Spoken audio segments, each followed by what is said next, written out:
Hey there cubers, it's Belgian Speed Cuber here. In this video I'll be showing you how to do the snake pattern on the 3x3. And as always, I'm really excited to teach you guys this one, and I hope you guys are too.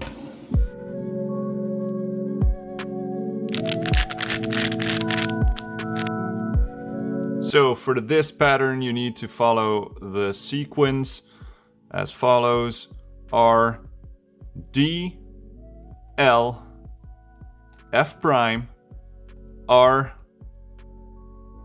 L prime, D, R prime, U, D prime, B, U prime, R prime, and D prime.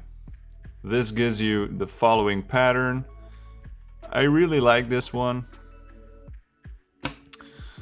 So if you decide to purchase any of these cubes, I'll put a link in the description where you can buy them. You can buy them at Cubes UK, where I have a discount code BelgianSC5. It gives you 5% off your order, and it helps me out a lot. So thank you guys for the support.